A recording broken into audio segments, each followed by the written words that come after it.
부활절 아침인데 주님의 찬란한 부활의 영광이 우리 가운데 있기를 주의 이름으로 축원합니다.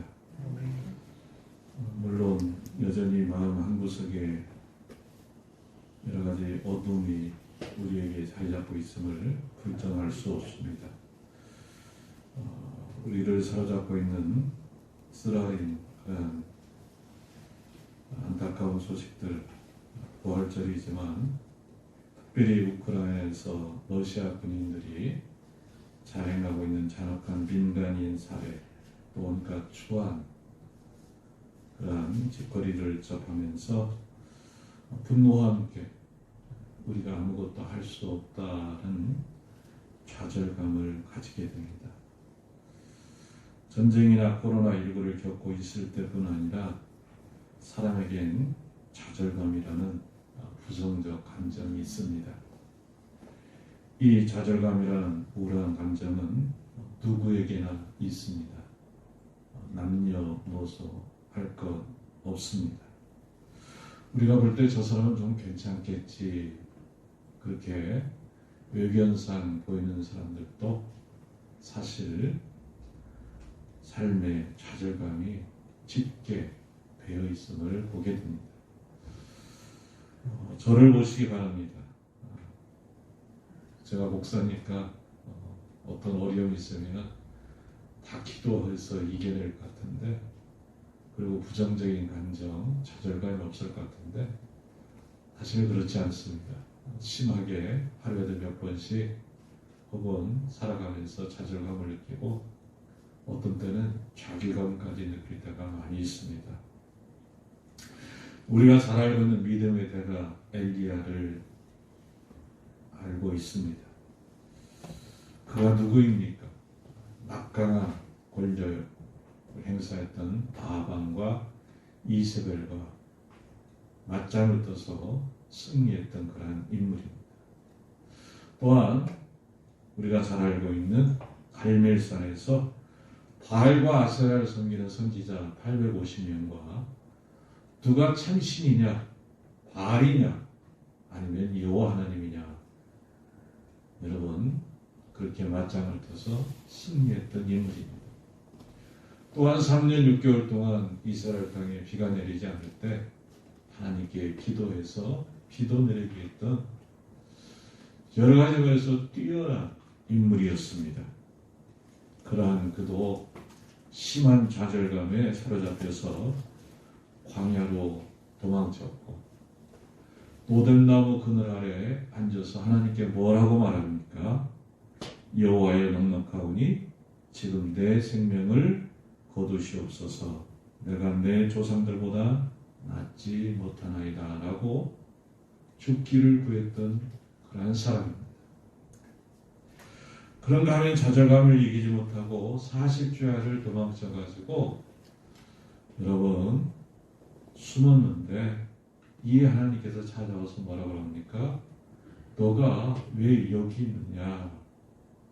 그렇게 묻습니다.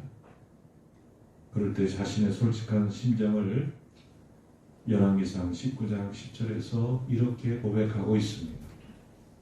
내가 만군의 하나님 여호와께 열심히 유별하오니 이는 이스라엘 자손이 주의 언약을 버리고 주의 제단을 헐어 주의 선지자들을 죽였음이며 오직 나만 남았거늘 그들이 내 생명을 빼앗으려 하나이다. 그렇게 고백하고 있습니다.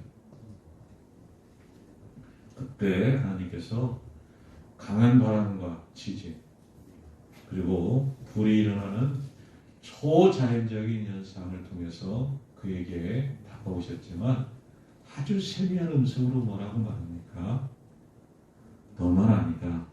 내가 바알에게 무릎 꿇지 아니하고 바알에게 입맞추지 아니한 사람 7,000명을 남겨놓았다.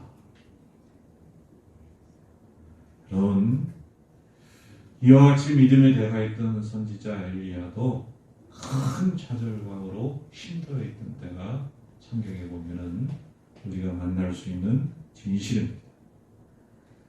이러한 것을 보면서 우리가 깨닫는 것은 무엇입니까?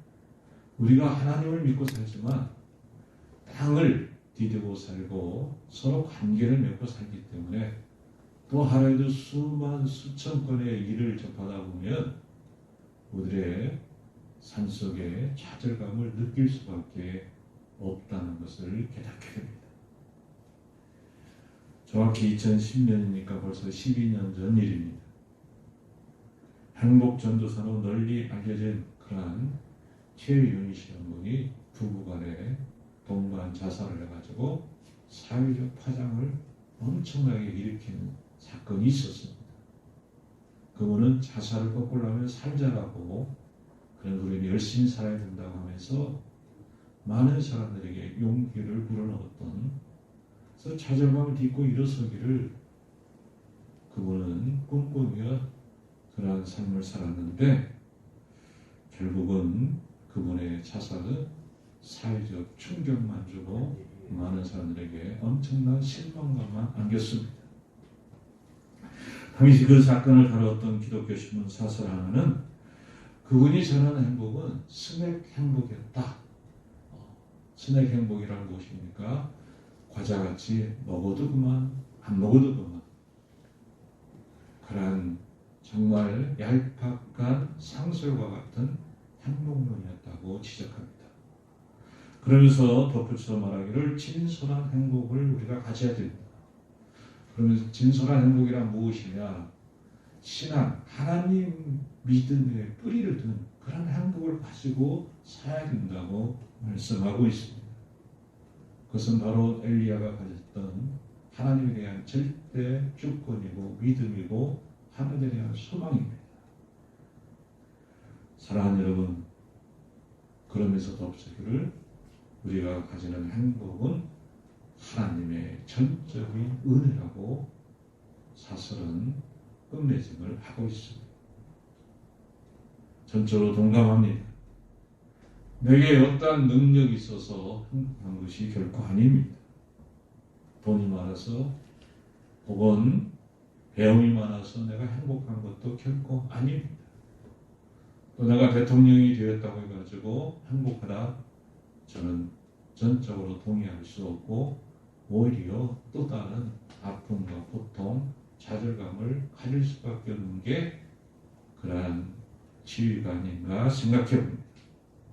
문제는 그걸 알면서도 또 그러면 안 된다는 것을 우리가 절실히 깨달으면서도 우리의 마음은 늘 갈등하며 힘들어한다는데 문제가 있습니다. 왜 그럽니까? 우리 안에 숨어있는 죄성이 언제나 그것을 건드리고 부추길 뿐만 아니라 우리 속에 있는 야망과 인간적인 그런 속된 세속적인 가치가 신앙을 여러분 늘 유혹하고 시험하기 때문에 그러한다고 말씀드릴 수밖에 없습니다. 오늘 본문에 나오는 제자들의 상황을 생각해 보시기 바랍니다. 본문 19절에서 말씀하고 있듯이 예수께서 십자가에 돌아가시고 무덤에 계실 때 그들은 여러분 마가의 다락방이라는 곳에 모여가지고 문을 꼭꼭 잠그고 숨어 있었습니다. 제자들은 생각하기를 당신의 스승 예수를 죽였는데 그를 따르는 자기들도 분명히 해를 받을 것이라고 생각하고 숨어 있었던 것입니다. 어찌 보면 예수님은 땅이라는 그 무덤에 갇혀 있었고 제자들은 다락방이라는 무덤에 갇혀 있었습니다. 예수님은 부활하여서 기쁨의 온 세상에 그 아름다운 소식을 증거하고 당신을 보여주고 있었지만 제자들은 그러하지를 못했습니다. 그러한 그곳에 예수님께서 찾아오셔서 너희에게 평강이 있을지어다. 한 번으로 그친 것이 아닙니다. 여러분, 너희에게 평강이 있을지어다. 그 말씀이 21절에도 기록된 것을 볼 수 있고 8일 후에 도마에게 나타나셔서도 그곳에 모인 제자들에게 제일 먼저 예수님께서 하신 말씀이 무엇이냐? 너희에게 평강이 있을지어다. 여러분, 계속해서 반복되는 예수님의 이 말씀은 오늘 이 시대를 살아가는 우리에게 굉장히 좋은 그리고 위로가 되는 희망이 되는 축복의 말씀임을 깨닫게 됩니다. 이 말씀을 해석한다면 나는 약속대로 부활했다. 예수 믿는 것 때문에 예수를 따르는 것 때문에 여러 가지 힘들고 어렵고 위험이 분명히 도사리고 있지만 마음의 평강을 가지고 너희들의 신앙생활을 하라는 예수님의 권면의 말씀이 여기에 담겨져 있는 것입니다.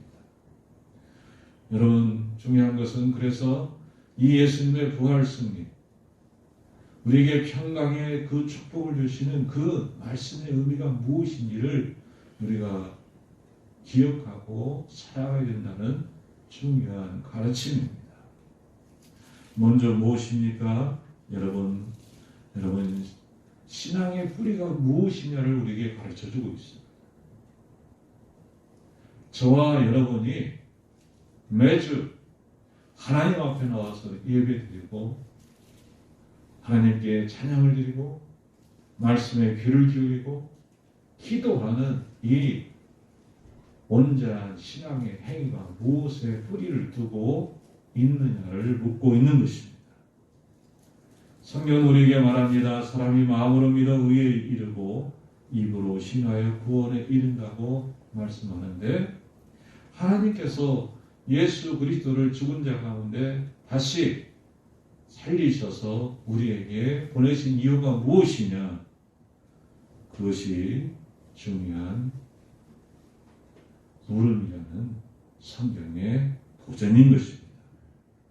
그것은 바로 예수의 부활은 저와 여러분의 신앙의 뿌리라는 것입니다.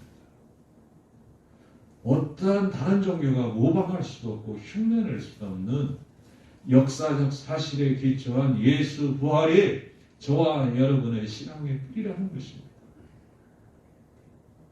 이것은 또 다른 면으로 우리의 삶이라는 것은 죽음으로 끝이 나는 것이 아니라 하나님 나라가 있다는 것을 일깨워주고 있는 것입니다.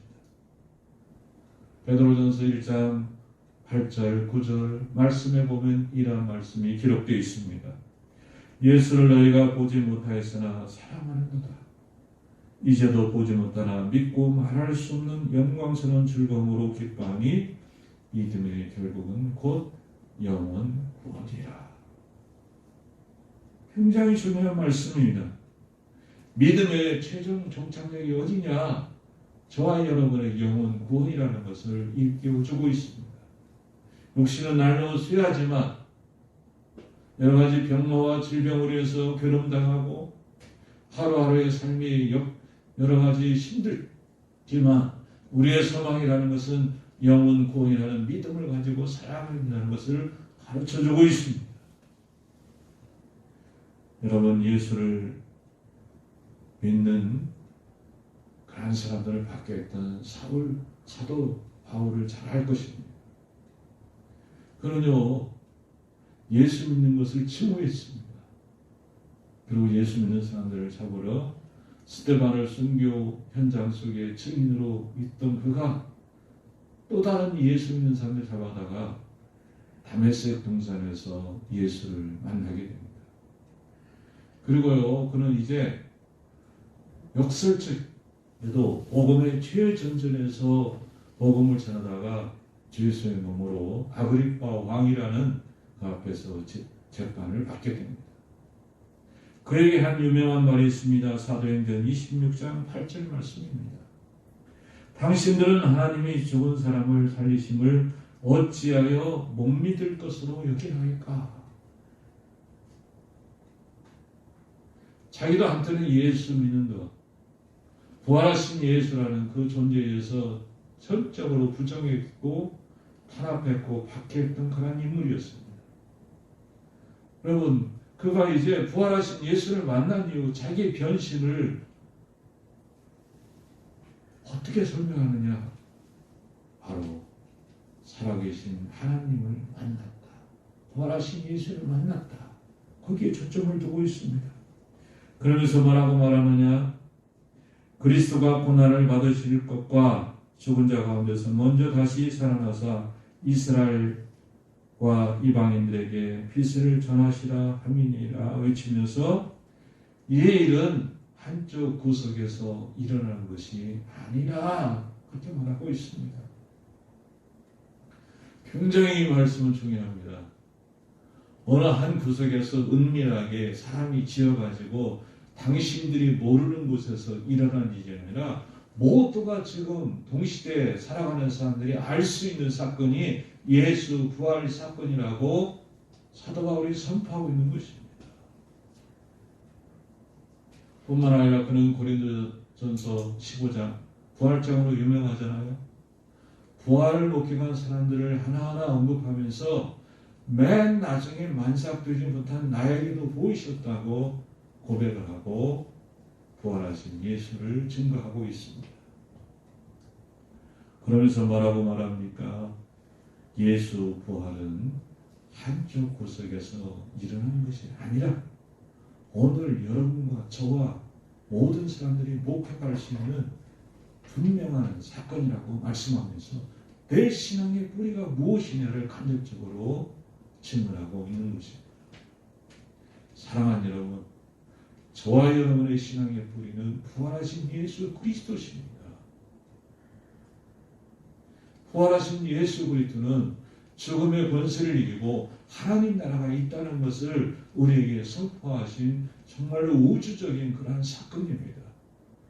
때로는 삶의 과정에서 여러 가지 어렵습니다. 힘이 듭니다. 질병으로 인해서 우리가 꼼짝달싹 못하고 죽음의 공포 속에서 하루하루 숨죽이며 살아갈 사람들도 많이 있고, 사실 우리 주변에는 이 코로나19에서 죽은 사람들도 많이 목격할 수 있습니다.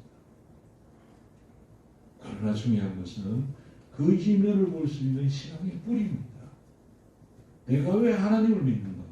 내가 왜 예수를 믿는가? 내가 왜 교회 생활을 하는가? 신앙생활이 무엇인가를 우리에게 진지하게 물어 그 답을 주는 것은 바로 부활하신 예수 그리스도. 그래서 앞서 베드로전서 1장 8절 9절에서 말한 것처럼 믿음의 결국은 영혼 구원이라는 것. 여기에 뿌리를 두고 우리가 신앙생활을 해야 부활신앙에 걸맞는 저와 여러분이 된다는 것을 말씀하고 있습니다. 두 번째는 무엇입니까? 부활의 증인으로 살아가야 된다는 것입니다. 저와 여러분은 부활 승리는 바로 예수의 엄청난 위대한 사건이라는 증인자로서의 삶을 살아가야 된다는 것을 성경이 말하고 있는 것입니다. 믿지 않는 사람들에게 육체적 부활은 정말 황당한 일일 것입니다. 주님을 믿었던 제자들도요, 예수께서 부활하셨다고 했을 때 처음에는 믿지 않았습니다. 오히려 그 말을 전하는 여인들을 이상한 사람들이라고 여러분 여겼던 그러한 사건이 성경에 기록되어 있습니다. 저는 성경을 볼 때마다 정말 진솔하다는 것을 다시 한번 깨닫는 것은 무엇이냐면, 사람의 그 이상한 감정적인 감이 그대로 적어줌으로 인해서 이 시대에 우리가 가질 수 있는 의심이나 감정의 그러한 복잡한 것을 그대로 노출시키고 있다는 것입니다. 여인들이 믿었다가 아닙니다. 제자들이 믿었다가 아닙니다. 의심했다. 그런데 중요한 것은 무엇입니까? 부활이란 자기 경험 세계를 뛰어넘는 하나님의 위대한 창조 행위라는 것을 일깨워주면서 우리를 믿음의 위대한 자리로 옮겨주고 있다는 것입니다. 저는 가끔 학생들에게 그런 말을 합니다. 내 기준으로 무엇을 판단하고 생각하지 마라. 얼마 전에 우주선을 타고요, 지구 밖으로 갔다 온 사람들의 생생한 경험을 신문에서 잠깐 매일경제를 읽다 보니까 거기에 기록되어 있더라고요.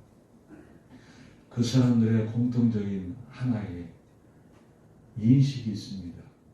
그것은 좁은 지구라는 세계에서 벗어나 광활한 우주에 가서 다녀와 보니 이 사람들의 마음이 넓어졌다는 것입니다. 굉장히 수용적이 되고 이해심이 깊고 인생을 보는 태도가 달라졌다는 것입니다. 무엇입니까? 저는 그것을 보면서 부활을 경험한 제자들의 모습을 발견하게 됩니다. 여러분, 그 사람들은 부활의 뿌리를 두고 있었기 때문에 부활의 증인으로 살아갔습니다. 세상의 절대 가치가 하나님이라는 것을 저들은 선포하는 것입니다. 여러분, 가룟 유다 대신에 또 다른 제자를 선택한 기준이 무엇입니까? 용모였습니까? 아니면 학력이었습니까? 가문이었습니까? 아니면 나이였습니까? 아니면 남자였습니까? 여자였습니까? 그것이 아니었습니다. 사도행전에 보니까 항상 우리와 함께 다니던 사람 중에 하나를 세워 우리와 더불어 예수께서 부활하심을 증언할 사람을 되게 하여 하리라. 부활의 증인자를 세웠습니다. 뿐만 아니라 2장 32절에 보니까 이 예수를 하나님이 살리신지라 우리가 다 이의 증인이로다. 또한 4장 1절로 4절 말씀에 보면은 예수 안에 죽은 자의 부활이 있다고 백성을 가르치고 전함을 당시 제사장들과 성전 맡은 자들의 사도계들이 싫어하며 그들을 잡음의 날이 이미 저물었으므로 이튿날까지 가두었으나 말씀을 들은 사람 중에 믿는 자가 많으니 남자의 수가 약 5천이나 되었더라. 사랑하는 여러분, 많은 사람들이 우리 시대에 부활 찬송을 부르고 부활의 역사적 사실은 믿고 싶지만 4, 5세기에 내가 이 땅을 떠나는 그 이후 그 세계에는 관심이 없습니다. 그러니까 현세적인 도구에 거기에만 집착하다 보니까 헌신이 없고 감사가 없고 하나님 앞에 드림이 없습니다. 얄팍한 그런 신앙의 수준에 머물고 있는 것입니다. 그것이 아닙니다. 예수 부활 사건은 이 땅은 잠시 지나가는 나그네 같고 우리의 영원한 나라는 하나님의 나라입니다. 그것을 하나님이 보여주신 것입니다. 전에 제가 말씀드렸죠. 하나님께서 우리를 사랑한다 하는데 사람들은 묻죠. 어떻게 사랑하십니까? 보여주십시오. 그때 예수님께서 내가 너희를 죽기까지 사랑한다. 당신 십자가에 못 박혀 피 흘리고 그리고 사랑한다고 외친 것이 바로 십자가 사건입니다. 그럼 사랑하면 그 다음은 무엇입니까? 했을 때 하나님 나라다. 그게 부활 사건입니다. 하나님 나라가 여기 있다 저기 있다가 아니라 내 마음이 있다 가르치신 예수님은 우리가 이 땅에서도 하나님 나라를 누리며 살아야겠지만 부활의 영원한 세계가 있다는 것, 그것을 일깨워주는 것이 바로 예수 부활의 사건이고 이 일의 증인이 우리들의 삶이 바로 증언하면서 살아가야 된다는 것을 일깨워주고 있는 것입니다. 사랑하는 여러분, 부활을 믿고 우리가 신앙생활을 하고 있습니다. 이제 증인으로서의 삶을 위해서 하나님 나라 영역을 더 넓혀갈 수 있는 저와 여러분이 되기를 주의 이름으로 축원합니다. 끝으로 우리가 중요한 것은 무엇입니까? 부활신앙으로 시련과 역경을 넉넉히 이겨나가야 된다는 것입니다. 앞서 말씀드렸지만 세상을 살아가는 동안 많은 시련을 우리가 겪는 것은 어쩔 수 없는 현실입니다. 수많은 좌절감을 겪으면서 아파하고 상처를 주고받으면서 서로를 미워하고 갈등 속에서 살아가는 것이 인간 존재의 현실입니다. 정치적 승자는 정적을 수없이 죽여왔고 가문까지 여러분 멸한 것을 우리가 역사적인 사실을 보면은 금방 깨달을 수 있습니다. 어쩜 저럴 수 있을까 하는데 그게 죄를 가진 죄에 사로잡혀 악마의 근성을 보여줄 수밖에 없는 게 인간의 한계입니다. 사도 바울도 내가 원하는 선을 행치 못하고 원치 않는 악을 행한다 하면서 오라 나는 공고한 자라 하면서 호소했던 자기 자신의 내면을 드러냈던 그러한 말씀을 로마서에서 우리가 접할 수 있습니다. 그래서 고린도전서 15장에 보면 나는 날마다 죽는다 말씀했고 내 몸을 저 그리스도께 복종한다 그렇게 고백하고 있습니다. 중요한 것은 무엇입니까? 그러한 역경과 시련, 어려움이 있을 때 누구를 의지하고 살아갈 것이냐 문제입니다. 여러분 집에 가셔서 고린도후서 1장을 읽어보시기 바랍니다. 아시아에서 전한 복음을 위해서 사도 바울은요 살 소망까지 끊어졌고 오히려 죽는 것이 낫겠다 하는 생각이 들었을 때 번뜩 그를 일깨워준 하나님의 말씀이 있습니다. 그것은 바로 죽은 자를 살리신 하나님을 의지하게 합니다. 여러분 여기서 여러분 신학의 해답을 우리가 만나게 됩니다. 우리는 그 정도는 아니지 않습니까? 차라리 죽는 것이 낫다 그 생각이 들 정도로 그렇게 어려움은 없습니다. 그러나 크고 작은 어려움이 일상생활 속에서 우리가 만날 수 있는 현실입니다. 그럴 때 우리가 누구를 의지할 것인가? 돈이 없다고 한탄하고 원망하고 혹은 부모가 혹은 자녀들이 나를 도와주지 않는다고 원망하고 그리고 아파하고 누군가를 여러분 시기하고 질투할 것인가? 그것이 아니라는 것입니다. 하나님을 의지하게 만드십니다.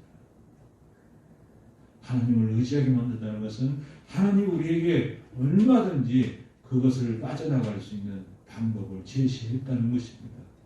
바로 기도가 있고 말씀의 위로가 있고 하늘의 소망에 대한 신앙이 있다는 것을 우리에게 성경을 여러분 펼치면 하나님께서 약속한 수많은 그런 방법들입니다. 여러분 뭔가 일을 안 하려고 하는 사람은요 핑계를 늘 찾습니다. 이 핑계 저 핑계 되죠. 그러나 일을 하려고 하는 사람은 방법을 찾습니다. 우리에게요 시련과 역경이 예수 믿기 때문에 없다고 하나님은 한 번도 그러지 않았습니다.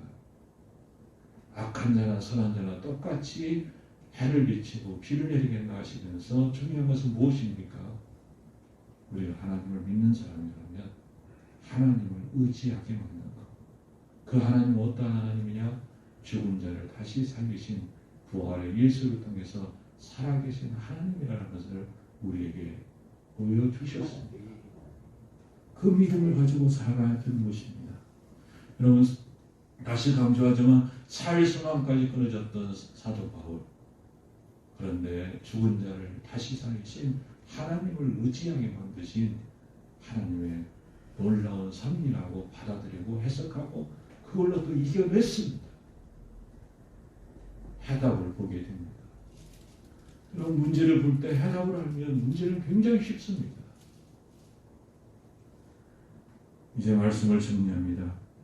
부활신앙을 가지고 살아가는 우리는 무엇 때문에 하나님 앞에 감사하는 것이 아니라 그럼에도 불구하고 하나님 앞에 감사하고 우리들의 신앙의 정절을 지켜나가고 하나님께서 요구하신 헌신과 섬김과 봉사와 사랑을 통해서 하나님을 더 하나님답게 섬기고 이웃을 더 아름답게 해 여러분 좋은 관계를 맺어가면서 정말로 그리스도의 향기를 발할 수 있는 저와 여러분이 되어야 됨을 다시 한번 깨닫게 됩니다. 이 어려운 시대에 조금은 희망이 오지만 또 다른 질병이 또 우리를 기다린다고 학자들은 말하고 있습니다. 그 모든 어둠의 세력을 이겨낼 수 있는 것, 우리들의 의학기술이나 우리들의 조심이나 혹은 사랑을 의지하는 것이 아니라 하나님이라는 것을 기억하시고 부활의 기쁜 아름다운 소식이 저와 여러분 그리고 온 놀이에 여러분들의 가정과 섬기는 모든 하는 일들에 충만히 역사하기를 주의 이름으로